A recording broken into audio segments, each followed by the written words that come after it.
If you think selling your product or service is hard, then try selling vintage watches worth thousands of dollars, sight unseen, online. Today's guest does exactly that. In fact, last year, he sold over $2.3 million worth. It's a very timely episode 457 of the award-winning Small Business Big Marketing podcast. Well, I said, welcome to a small business marketing show where successful small business owners share their souls to take your marketing straight to the lead. Now, here's your host, Mr. Timbo Reid. And welcome back to your weekly dose of clockwork marketing.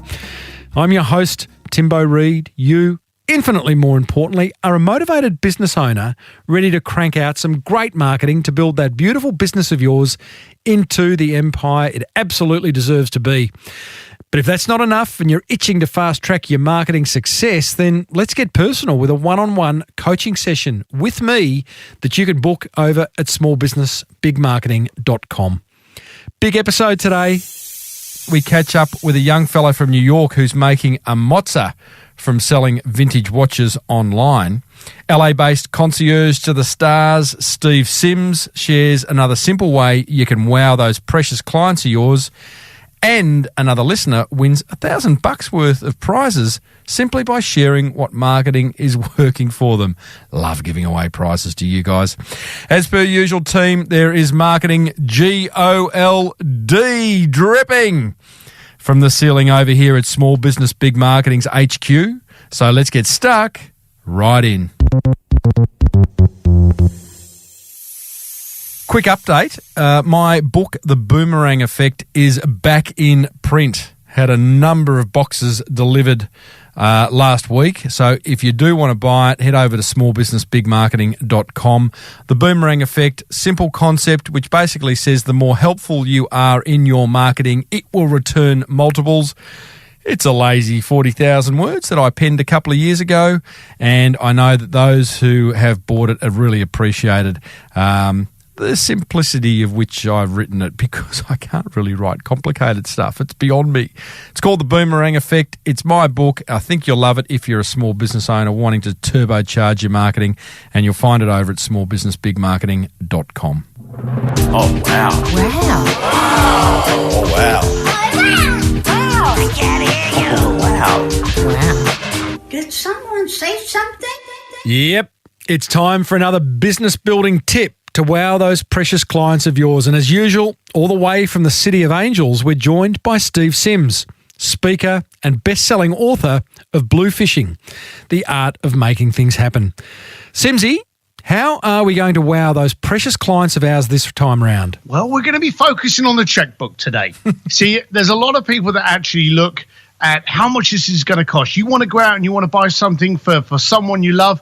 You look in your wallet and you go, well, how much can I afford? So a lot of people's decisions are based on how much bucks they got, how many of their dollars they're sitting around, what's the bank account look like. The focus here when you're working with your clients and anything in your life should be the impact it produces over the amount it costs. So don't look at the price tag, just look to, is that impactful enough? So whenever we deal with any of our clients and we're either trying to seduce them in, our prospects, or we're trying to do some brand, we focus on the impact of working with us. What is this going to do to you? How is this going to help you? You want to solve and not sell. So focus on the impact you're providing rather than the dollar symbol. You know, focusing on that end output makes them less price sensitive. If you can get a client or a prospect excited about what it is you're going to deliver, whether you're selling a product or a service, surely then, if they're excited enough and they develop a trust with you, then they become much less price sensitive, right? Well, so many people out there actually have fee phobia, and this works on two sides. The people that are looking to actually take someone on, they look at the price tag first. They walk over to a jacket. Before they know if it makes them look 20 years younger, they look at the price tag. Now, funny enough, if they can't see the price tag and then they put it on and they go, damn, I look 20 years younger, I actually look like a better looking version of Steve Sims, then they'll buy the jacket. But a lot of people look at the price tag first. And a lot of people, when they sell things, They make the mistake by going, hey, I do this. It's $20,000, but let me tell you what. No. Lots of people are scared of the fee, both of the sides. Focus on what it provides, what the benefits are, what the value is, and what the impact will be to you. 9 times out of 10, if you can provide that, the price tag just slips away. And if you want a little test on this, I've often thought to myself, when I walk through the house or through my garage or something like that, if I can remember the price of something, then it wasn't a value. The stuff that I really use all the time, I really love, the stuff I can't live without, I forgot how much it pays for because the value exceeded the price tag. Simsy, you're the genius at delivering value, as was evidenced by the interview we did with you a few weeks ago in regards to providing Elton John with the party of his life and providing excessive value to all those baby Dobermans and the big Doberman at the end of the chain. So love your ideas, mate. There you go, team. Another killer way to make your precious clients go wow. Thanks, Steve. See you again. I love those segments.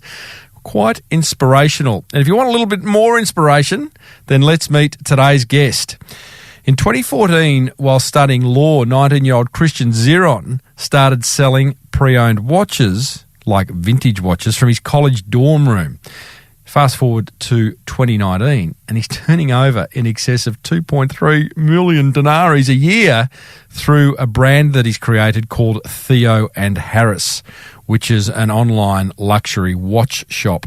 His website generates 1.3 million monthly page views, and he gets all that from some free traffic strategies, which raises so many questions, like, how do you sell high-priced watches sight unseen? Like, how do you do that? What's the biggest sale he's made online? What marketing is he doing to generate that kind of traffic and revenue without spending a whole lot of coin? And the big question, why aren't I generating $2.3 million a year? So strap in as Christian answers all of these questions, except the last one, unfortunately, plus a whole lot more. I started off by asking him the question we've all been wanting the answer to, and that is, why do all watches, when presented in a marketing scenario, have their hands positioned at 10 past 10? You know what? It just becomes such industry standard at this point. It's like standard of care, like in medicine. It's just what you do. Like if you don't do it, you get grilled for it, you know? But is there no other reason? It's just industry standard. That's it. Frankly, I think that certain watches actually look better if it's not 10-10. It just comes down to what is most appealing on the eye. I'm certainly not an authority on that, but I definitely appeal to the authorities or to the powers that have decreed. I love the passion you have for vintage watches. What's your favorite and why? I'm super sentimental. In my personal collection, my Rolex is from 1977. It was a watch that I never thought I would have owned. It was a watch that I was encouraged to buy by my mother. And that watch, I would say, is probably, if there's a material item that is the sole reason I am who I am, it's that watch. So I look at it, and yeah, it's beautiful, but I don't even see the beauty. You know what I mean? I just see like, wow, this thing changed the trajectory of my life. So that's what watches can mean to me, and that's what that one does. Yeah, that's beautiful. I get it. It's beyond just it being a timepiece. It's something that tells 100%. a story and sort of captures memories, I guess. No, 100%. I can't tell you the business decisions, the terrible dates I've had in that watch. You know what I mean? Like, and you look at it, and it's like your friend that's sitting there like with you, laughing at all the things, or it's your buddy. I get it, and I think I know which watch you're talking about. I watched one of your videos. It's it's got a blue face and sort of a caramel coloured band. Right. Exactly right. It's beautiful. Hey, is the Apple Watch Satan incarnate to you? You know what? It's a watch that I have no interest in because I really do like even the aesthetic of vintage watches. Yes. I also, because I like things that last a long time, whether that's a jacket or shoes or a watch, and technology just happens to be replaced more often. It doesn't appeal to me, but it doesn't offend me by any means. If someone finds it to be a utility in their life, I'm not one of those maniacs that's gonna, crucify you for it. He's an open-minded vintage watch guy. That's what we love about you, Christian. Exactly right. So, buddy, it's 2013, 2014. You're in your college dorm room. You're studying law, as you do. and you decide to get into the watch business, the vintage watch business. Why?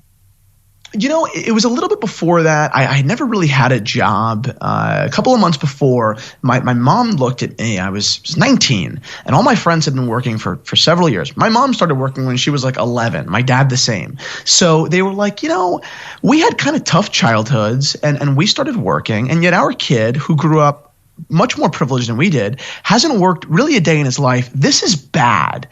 So my mom was like, listen, you got to get a job. I don't care what it is, but you got to get a job. So I went out and I got a job at a clothing department store, which I thought that I would work at well because I was passionate about clothing. I was fired after like 2 days. My check was like $31. I got another job at a shoe store, fired after like two days. And the reality was, I wasn't stealing. My heart wasn't in it. I was kind of dozing off. I really was not passionate about what I was doing, and I almost couldn't justify being there. So I looked at my mom after she thought that I was the biggest moron in the world. I couldn't even keep those 2 jobs. And I said, listen, I think that this is not a matter of me being an idiot or not. I think that this could come down to just passion. I need to love what I'm doing. And if I do love what I'm doing, I think I'll kill it. I want to buy watches and I want to sell them. And she thought I was crazy, but a couple weeks later it happened. And that was your passion. You'd had that passion prior to deciding to take it into a business. I'd been reading about watches for about 18 months prior. Not every day or not every minute, but more and more and more and more. By the time that I started the company, I knew about as much as a hobbyist could. Certainly not as much as a professional, but I knew a lot for a hobbyist. So how do you start a vintage watch business from scratch? I basically looked at a couple of the players in the market that already existed, and I said, what are they doing, and can I do it? It was very simple. You buy inventory. That could be, at the time, it was basically off of eBay. You develop a brand. My company was called Theo Harris, totally made up name. It just sounded like the kind of company I wanted to own, something respectable and kind of rich and old world. And then you start to figure out ways that you can sell these watches. You list them online, they're not going to do anything. Right. But if you promote them on Instagram, they might. If you promote them on YouTube, they might even quicker. So that's basically the principle on which the business was founded. Nothing super fancy, just marketing. Don't you love the modern world of business creation? I mean, you literally, you buy some inventory. Did you create a web page where you could list the watches or? Started a little website, a little, baloney website, nothing fancy. Hosting fees were, $100 a year? Like nothing. Yeah. Love a baloney website. Such a New York phrase. Yeah, I remember saying this a couple of years ago. I said, if my dad wanted to start this same company 20 years ago, he would have had to, 1, quit school because you need to actually be at the store, and 2, have enough money to have a store. Yes. To build something out, to pay rent. And for $100 a year, I have a website? I mean, this is insane. It's insane. Tell us about your first sale. It was 2 or 3 weeks into the business. It was super underwhelmed. One of the things I talk about all the time was, particularly people my age, people find it very, very enticing and very impressive to own a fake business, a business that hasn't started yet, that is $1 billion business. Mm-hmm. It's a super cool idea. It sounds great to say I'm building a business that sells vintage watches. It's uncool to say, yeah, I have a business that hasn't sold a watch yet. Right. So in 2 weeks into the business, I hadn't sold a watch, and I was like, wow, maybe this was a bad idea. But then one day, it was pretty late at night. It was like 11 o'clock, 12 o'clock. And someone just bought a $200 watch. And I said, boom, that's one person. Now I just have to find another. Mm-hmm.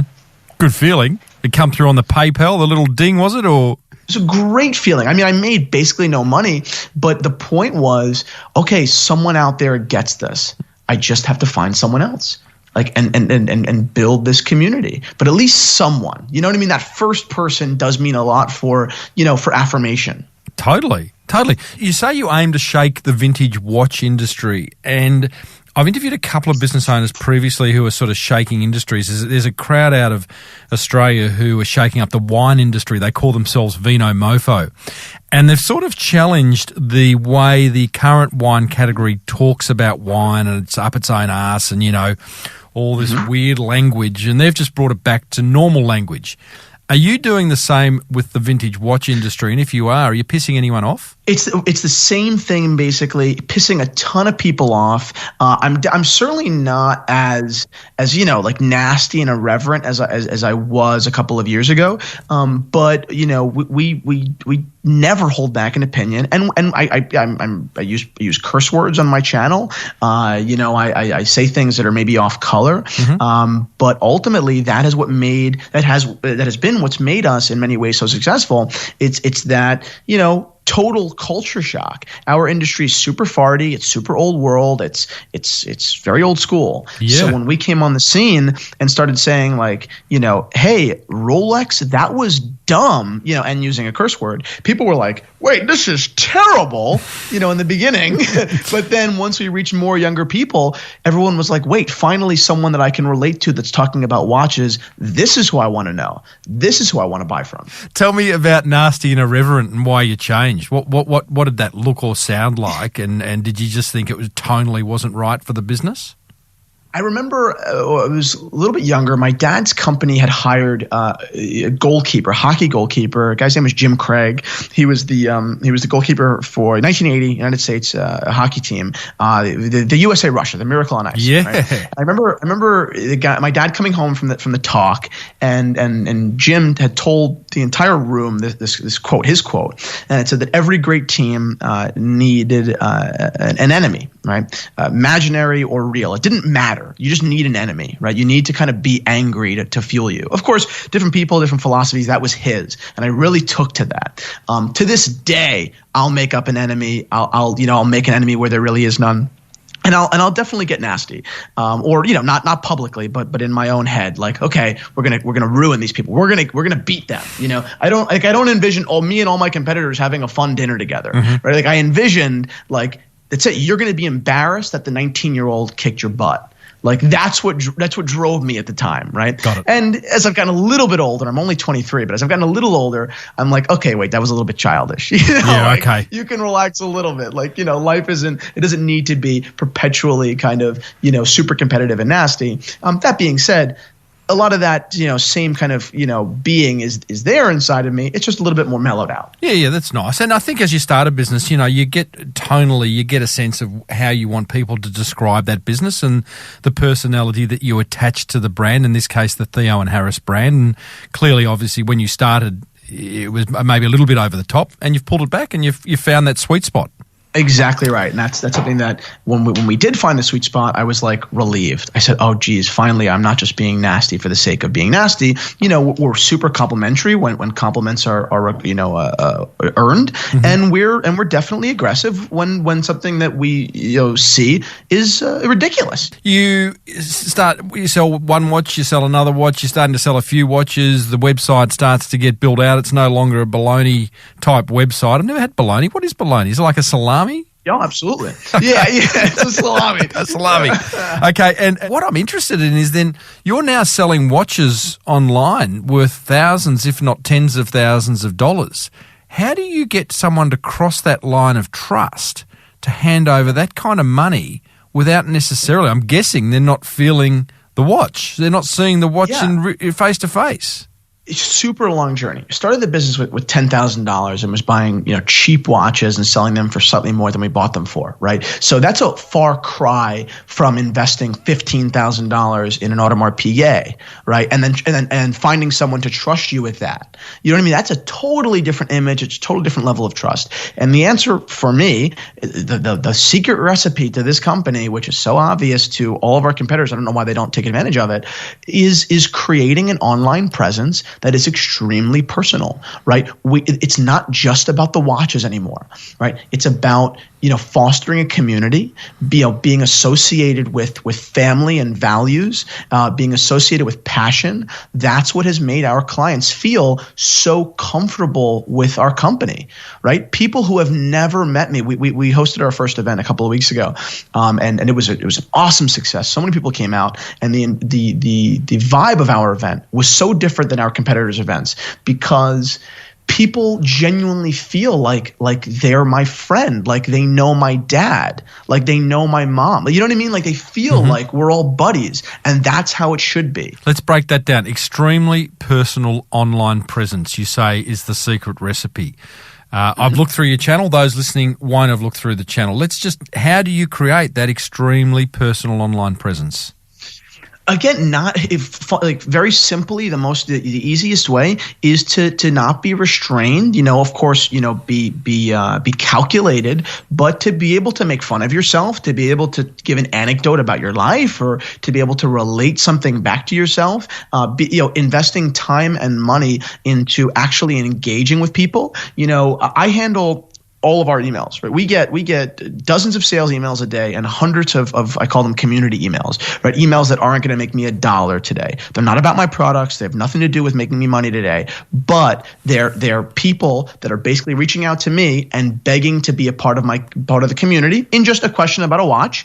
And we take the time out of our day to make sure those emails are, 1, encouraged, and 2, answered. It costs a lot of time. It costs a lot of money, but in the long term, it's what's made this company, a person in this business. It has a personality. It has a face that people can adore. I'll add to that, because one of the great things, and maybe you're being a little bit humble here, Christian, but you have a great ability to tell story. A past guest of this show, another American fellow, Dave Munson, from a company called Saddleback Leather, is also a great storyteller around his product. He makes leather bags, and he talks about the idea of making a leather bag that Indiana Jones would love. And, that conjures up so much, doesn't it, in the mind? It's awesome. It is awesome. It is awesome. You, I'm guessing, are also a great story. I know you are. I've watched some of your videos. Tell us about how does a business owner who's selling, I don't know, pool chemicals or pot plants or an accounting firm go and find anecdotes or stories to create a personal connection with their prospects? It's like asking a fish how do they swim. I mean, it's one of probably the only things that I'm really good at, and I've just been practicing since I'm a little kid. I grew up in a really big Italian family, and really the only thing that I ever knew growing up was the oral tradition. It was storytelling. So for me, I mean, I make almost a game out of it. How would I market that brand? How would I storytell? Of course, you have to dive in. You have to really understand what they're doing, but there is a way for there's a way for everyone. If you're going to sell, chemicals, I don't know the answer, but there has to be something that's more than material. Or if you're just going, I don't know. It's a good question. Well, maybe it's an unfair question, because, as you say, you've grown up with it. It's just part of your DNA. If I may add, to that answer my own question, maybe what you need to do is, for every point you want to make around a product, there is probably a story behind it somewhere. There's some 100%. You just need to sort of sit and look for it. It might not come immediately, but there'll be an interaction you had with a past customer who bought it and they told you a story about it, or there's a thought you had about that story, about that product that you just got to find it. It's a matter of listening. Yes. It's a matter of listening to people. What about your product is catching people? Maybe it's not what you thought it was going to be. Maybe my Rolexes, I thought I was going to sell them on the basis that, on the basis of the objective qualities, right? Maybe I thought going into this business that I would sell the Submariner on my wrist because of its case condition, right? Ultimately, it's a variable, but really, is that the big trigger puller? Or are people begging me to talk about James Bond? Are people waiting for me to talk about Magnum PI when it comes to a Rolex GMT? Do they want to hear about Pussy Galore? You know what I mean? Like those were the things that kind of created the culture. The Rolex GMT, if you look at it as just a watch, it's a cool watch, right? It's red, it's blue, it's a classic Rolex Oyster, it's got a nice bracelet, whatever. Everyone likes it. It's a Rolex, right? But if you actually dive into it, right, it's a watch that was invented to suit the jet set. Right? This was a watch in the 1950s, 1954, I think. Actually, I'm sure it was 1954. That the entire creation of it was, hey, America's luckiest, richest, most successful, most important people who in 1954 were actually flying regularly. Here's a luxury tool for your wrist. You don't need it, but it's really, really cool. That's a great commentary. That's what people want to own right now. That's why I want a GMT. I don't know what you just said then, Christian, but the passion in which you said it is awesome. Exactly right. It was a great quote. If you ever saw the movie Catch Me If You Can, one of the great quotes was why do the Yankees always win? Because other teams can't stop staring at their pinstripes. It's not what you're doing. There you go. It's how you're saying it. Totally. Be passionate. And I think another part of your creating this extremely personal online presence is the way you work YouTube over. So let's talk about your YouTube marketing. I've read somewhere where you say it's your main marketing funnel. So how do you use YouTube effectively? What are you doing? From the beginning, before a video is conceived, I'm looking at our competitors and what is working video-wise. I'm not a YouTube expert in that I know how to make the perfect cover photo or the perfect title, right? It's not me, right? I surround myself with people and resources that help inform those decisions, right? But I don't have the abilities there. So Anna, right? Anna's a co-founder of the company. Anna was the first employee. She went to college with me. And today she runs our content, right? So when we're about to sit down and say, well, we record videos 2 to 3 weeks ahead of time. So what's the content in 3 weeks, right? We say, well, what's been released in the last month by our competitors, what has been working, and how do we improve upon it, right? So instead of saying, here are 4 reasons why the Submariner is an interesting watch, right? We say, or we'll make a little bit of a twist of that, assuming the Submariner is a hot topic right now, which it basically always is. And we'll say, let's say we're trying to target younger people that are looking for more budget watches. 4 Rolex Submariner alternatives under $4,000, right? That's a YouTube-y title. It's very easy. It's not rocket science. What we're doing is fairly simple, right? But now developing a piece of content that is equally informational as it is informative. Obviously, doing some paid ads if we can, and sharing it or distributing that content all over, whether that's LinkedIn or Instagram, etc.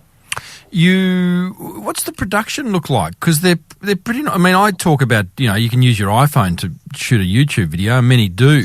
Are you taking a crew with you, or you got a professional studio set up? What's that look like? I have a room in a relative's home that used to be a computer room that we have painted and put up like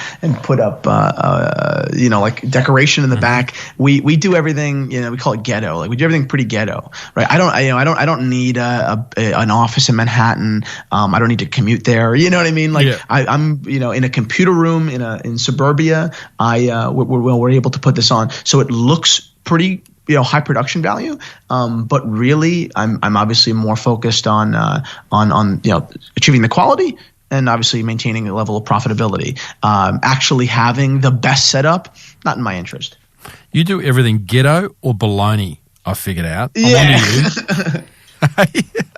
But I think that's great. I mean, even here's a premium, a company selling a premium type product, and yet behind the scenes, you're doing things on a budget. It's how it should be. Absolutely. Yeah. I was never one of those people that was going to take pride in their office, right? Mm-hmm. If my office is a tool that generates, greater revenue and more profit, that's great. But I know so many people, a lot of our competitors, that took such pride in their offices, even though their offices were liabilities, that I was like, I'd rather just have a nicer apartment if I'm going to waste money. Correct. Like, you know what I mean? I would just rather have a nicer car. You know what I mean? Like, I don't need a fancy office. Correct. Hey, many of your videos don't have calls to action. Why? It's a good question. I really like to balance it. One of the things that we do get a bad rap for is having too much call to action. Yeah. It's definitely hard to maintain direction without being called a pusher or a snake oil salesman. I do talk quickly. I do talk passionately. So I'd like to produce content as often as I can that is just value to our consumer. It's obviously branded. And tomorrow I'll ask you to do something. Tomorrow I'll ask you to check out the shop, or tomorrow I'll make the ask. But right now, let me just give you something, and that's it. So it's really to mitigate criticism or to keep kind of a friendly, trusting relationship. But I'm sure that we're not doing it perfectly. But that's the thought process behind it.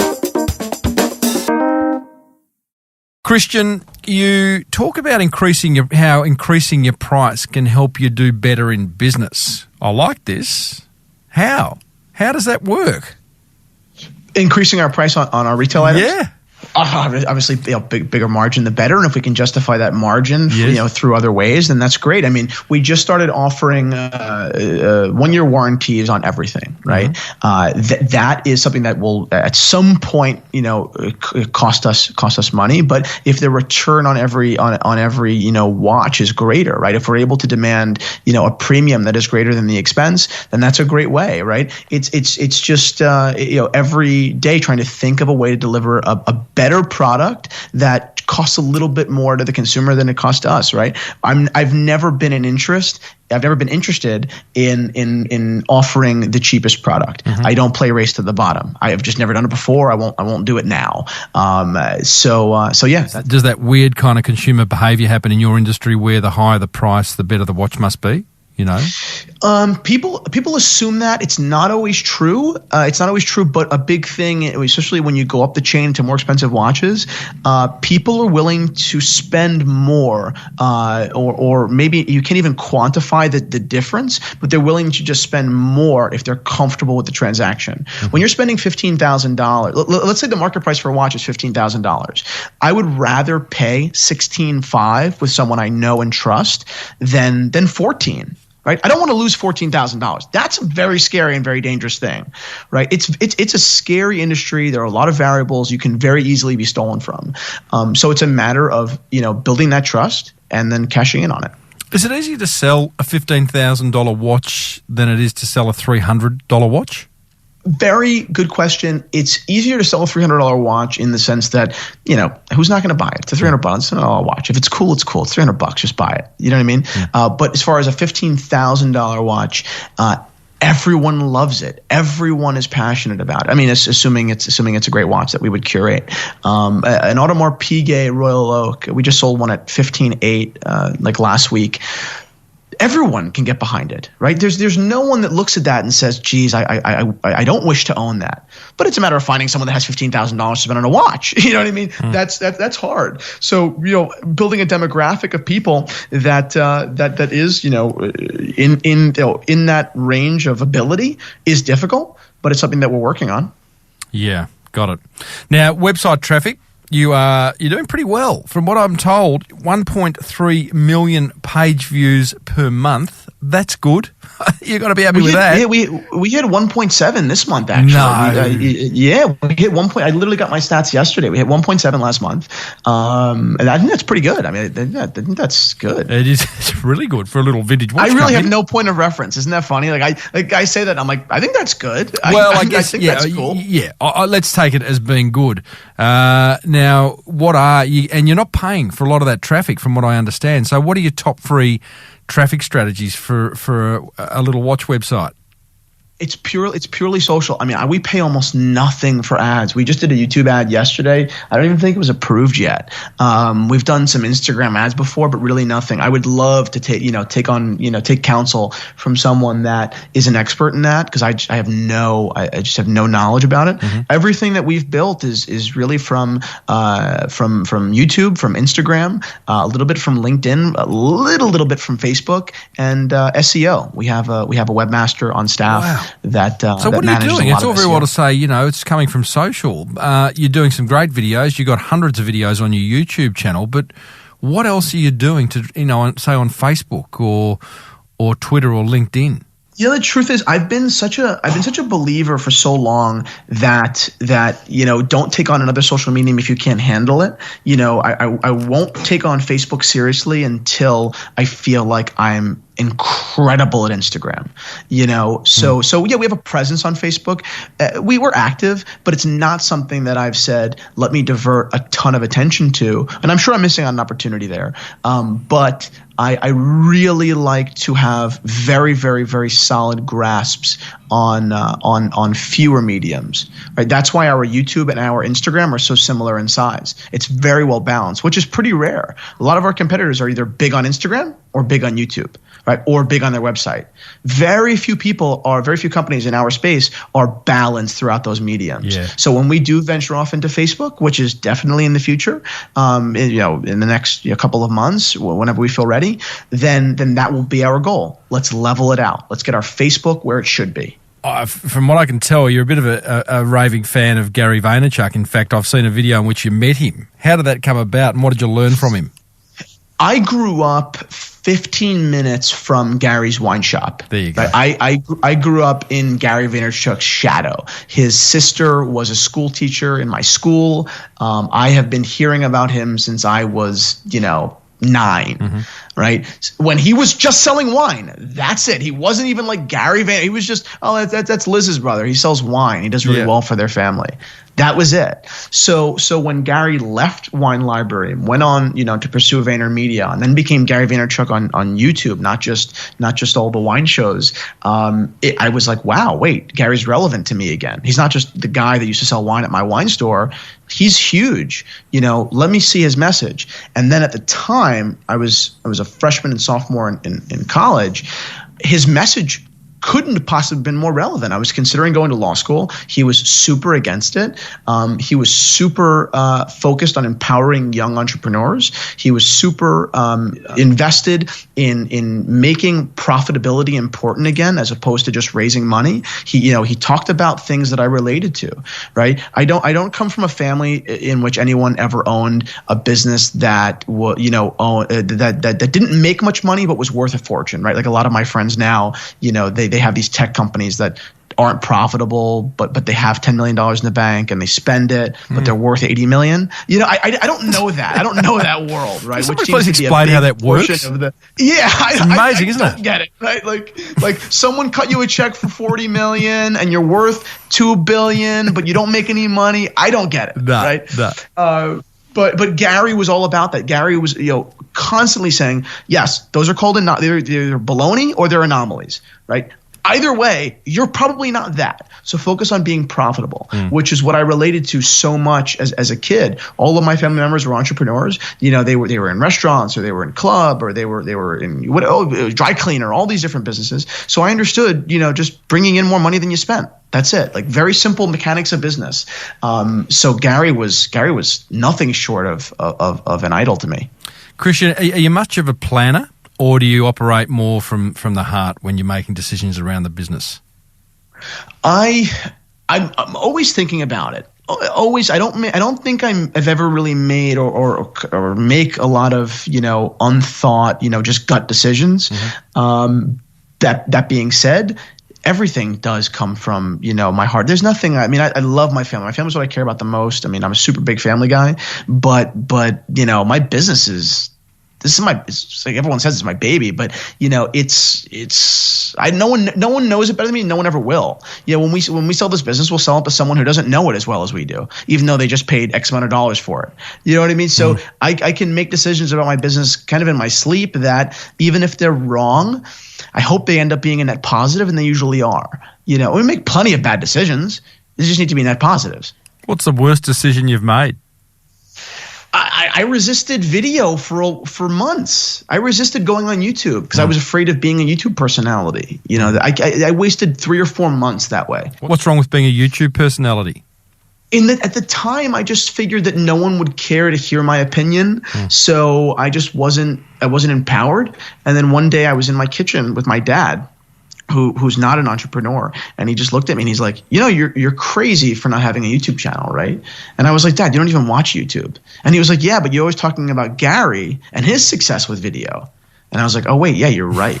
Like, yeah, that's the most obvious thing I've ever heard, and yet I wasn't doing it. Have you thought of podcasting? It's actually something that we started doing a couple of weeks ago, but we haven't released them yet. Anna and I are recording a a podcast kind of documenting just the Theo and Harris journey. No guests, just she and I talking about building, a company and what it's been for us. So it's more of a passion project, something that will probably come in handy in the future. But I don't think it's, at least for me right now, a big business opportunity. So really just a podcast to help other young entrepreneurs kind of start something, right? Yeah, I think I would release it like Netflix, like just drop 15 episodes, like documenting 2019, like on one day, and then tell everyone to go watch it. Like, you know what I mean? Like I think that's what I'll do. And everyone hopefully just says, holy crap, thank you so much for recording these. That was so insightful. You just took me through a year of what it was like. That's kind of what I hope. I don't think of much else. Where do you see Theo and Harris, Christian, in 2 years' time? 2 years' time, we'll still own the company. I have no doubt. It'll be much more wide range. We won't cap out around 15,000. We'll probably expand into the 20s and 30s as far as watches. Our advertising model will be a significant portion of our revenue. I hope that it towers retail, and I think that it has the potential to. Those are the two big things. No bricks and mortar in the future? No brick and mortar in the future. I've been offered like some space, and there's definitely value there, but I don't think that I would do well having to report to an office every day. I think that I work really well from the computer in my living room. What's the one watch, Christian, that you would love to get your hands on? I'd like to buy a Rolex Day-Date in platinum. It's a watch that people think is like the most luxurious watch there is, but I want to use it as a sports watch. Like I want that to be, I wear vintage watches, so they're fairly delicate. Like I can't go swimming with my Rolex, so I would love to own a watch that is the watch I will take on vacation for the rest of my life, or the watch I won't care if I ever have children that my son throws up on. You know what I mean? Like that's kind of a cool thing that I don't have, that I really love to. All right. Well, if anyone out there has got a watch that you'd love Christian's son to throw up on, please contact him through theoandharris.com. Christian, great story, buddy. Love your passion. Love your storytelling. Go and keep creating and producing and succeeding.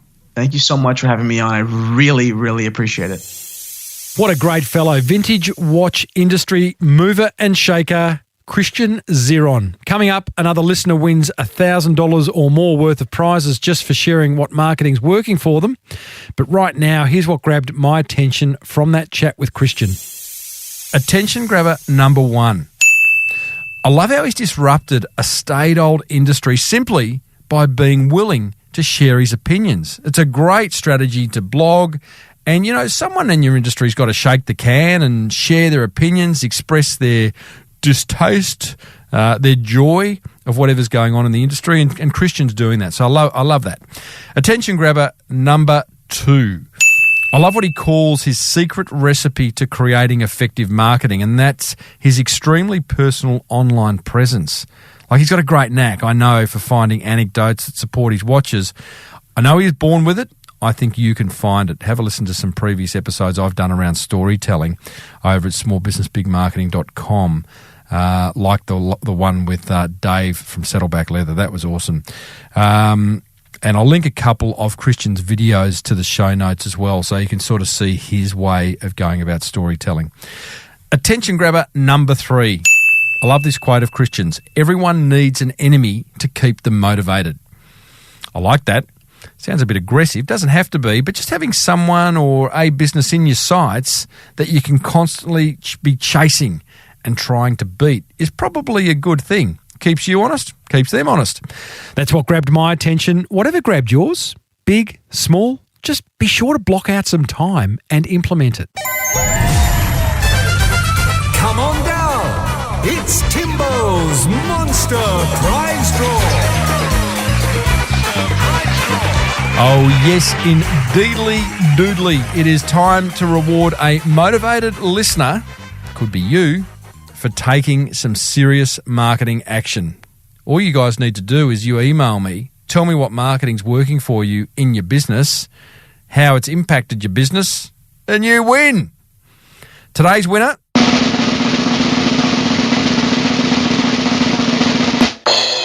is Dean Meyer from quality tree management business TreeFX.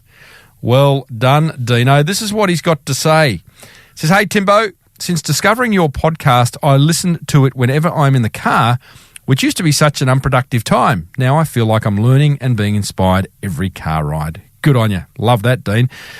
The take-home lesson I have been implementing from your show is a message that has come from 2 separate episodes. The episode with Sophie Lovejoy and the one with your mate Simsy. That would be Steve Sims. Dean goes on to say, in my business, we provide tree management services, and one strategy we use to get a foot in the door is calling primary schools to offer free tree inspections. Smart. As a qualified arborist with 20 years experience, it's a pretty big value freebie. So the hope is that we can then provide advice and a quote to undertake the services. I loved how when Sophie Lovejoy was asked who she would love to wear her pyjamas, she's got a pyjama brand called Sant and Abel, she responded with one of the biggest celebrity families there is. No hesitation, she reached out straight to the top and contacted the Kardashians. That's exactly what she did. Then the interview with Steve Sims had a similar message. If you don't ask, you won't get. No one had ever asked before in relation to the serenaded dinner under Michelangelo's David statue where Andrea Bocelli sang between courses. That's something that Steve Sims had organised for a client of his, and how he brought that to be was simply ring the museum where where Michelangelo's David is. I think is it the Uffizi or the Accademia in Florence? But he just asked, and one thing led to another, and he made it happen. They're good lessons, Dean. So he's gone on to say, we have now started to push the limits high with our own industry, and instead of just contacting the less intimidating local primary schools, we're contacting the more prestigious private schools around Melbourne with the hope that they will too take up this offer. After all, the people at the front desk are just the baby Dobermans. That's what we call them, isn't it? And if we keep on asking, who knows where it may lead. Thanks for all the great advice, Timbo, and the entertaining show. Keep it up. Cheers, Dean. Dean, you're ace, mate. You have listened, you have implemented, and as a result, you win, both in your business and your personal life, because here's some prizes. You ready? You can get a $100 tradie voucher. Get some new undies. $100 voucher to use at Canning's Meats. Get some fancy meat. Bit of eye fillet. A $75 Snotty Noses voucher. A $50 Sant and Abel voucher. Got some nice PJs. You got a My DNA test kit worth $99. $79 worth of Saya skincare. A $250 voucher to use at promotional products company Be Promotive. $60 worth of Carmen's Muesli. A $33 pass to the Amex Lounge at Melbourne or Sydney International Airport. And to put a little cherry on all that, you are going to get a backlink on the smallbusinessbigmarketing.com website. And I don't know, I'm just going to put that down as priceless. If you'd like to enter the Monster Prize draw, send me an email, tim@timreid.com.au. Tell me what one idea that you've learned from this show that's working for you and what impact it's had on your business. If I read it out on air, you win. That almost brings us to the end of episode 457 of your favourite marketing podcast. A reminder that you'll find plenty more where this came from and my entire archive over at smallbusinessbigmarketing.com. Next time, you and I are going to catch up with Reid, who in the 90s was ranked one of the top 100 DJs in the world. Since then, he's had a breakdown, started a successful seafood chain, and is now on a mission to teach mindfulness to people like you and I. If you're getting value from listening to this podcast, then please share it around all the other business owners that you know. It's presented by me, Timbo Reid. Until next time, thank you for tuning in. Now get out there and take action.